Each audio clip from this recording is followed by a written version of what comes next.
4 PM news network में दोस्तों आपका स्वागत है। मैं हूं आपके साथ राशिद ज़हीर। भारतीय जनता पार्टी ने जिस तरह से भारत के अंदर नए आयाम सेट कर दिए हैं, उसमें तमाम वो पार्टीज़ भी आ चुकी हैं कि उनको चाहने या ना चाहने के बावजूद भी कभी तो सरयू नदी में डुबकी लगानी पड़ रही है या फिर अपने अपने मंदिरों में रामायण का पाठ कराने के आदेश दे दिए गए। नई राजनीति का पता बताने वाले, नए तरह की राजनीति का सबक सिखाने वाले पुरोधा, अध्यापक, प्रोफेसर केजरीवाल जी ने, उनकी सरकार ने दिल्ली में कहा कि तमाम मंदिरों में रामायण का पाठ होना चाहिए और तमाम वो बातें जो भारतीय जनता पार्टी ने एक आयाम सेट किए थे उन पर चलते हुए नजर आ रहे हैं। उत्तर प्रदेश के कांग्रेस के नेता चाहे सरयू की नदी में डुबकी लगा रहे हों, लेकिन वो लोग डुबकी नहीं लगा रहे, उनसे डुबकी लगवाई जा रही है।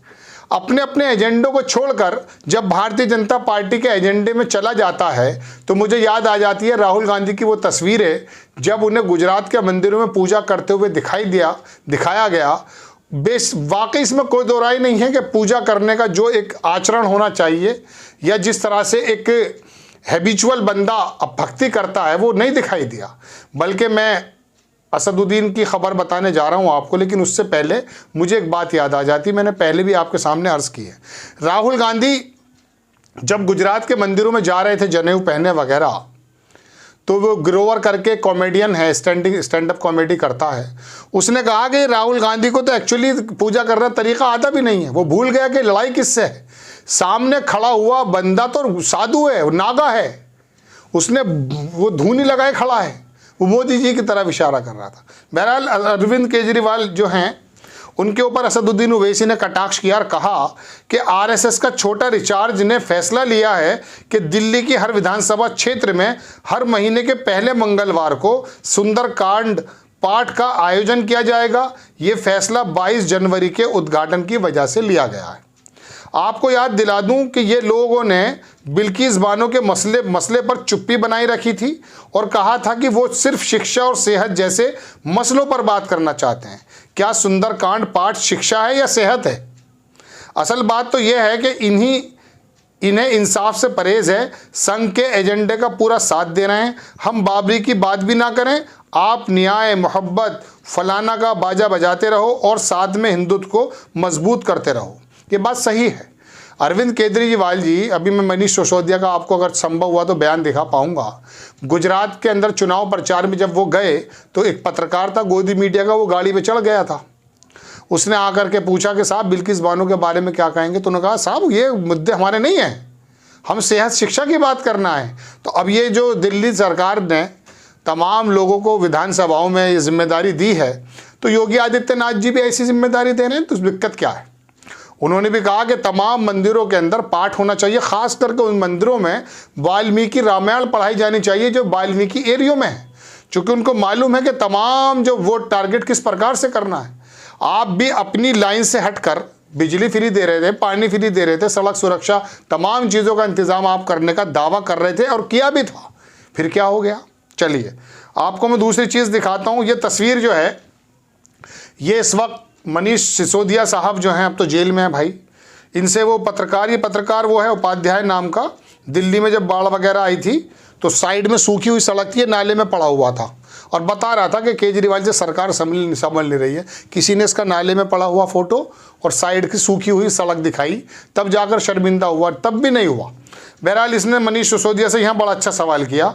लिखता है ट्वीट पर कोई कि बिल्किस बानो के बलात्कारियों पर आम आदमी पार्टी और अरविंद केजरीवाल कुछ नहीं बोले। गुजरात चुनाव प्रचार में दिल्ली के उप सीएम और आपके दूसरे सबसे बड़े नेता मिस्टर सिसोदिया ने बिल्किस बानो पर चुप्पी साध ली। मजाक समझ रखा है क्या? स्वाति जैन क्या संदेश देना चाहते हैं देश की बेटियों को? चलिए तो इस वीडियो को अगर हम दिखा पाए तो इसमें कहा मनीष सिसोदिया ने कि ये मुद्दे उनके हैं, वो करेंगे। बिल्किस बानो पर बोलना इनको अपनी राजनीति में दिक्कत पैदा होती हुई दिख रही थी। इनको लग रहा था कि अगर मैं किसी मुसलमान बेकसूर, उत्पीड़ित और जिसके साथ जो है दुष्कर्म हुआ, उस महिला के अगर आंसू पोंछने का काम करूंगा तो क्या बहुसंख्यक वर्ग का वोटर इतना कंजेस्टेड माइंड है कि वो इनको वोट ना दे? ऐसा हो सकता है? नहीं। ये हिंदुइज्म की वजह से तो हिंदुस्तान की बुनियाद है।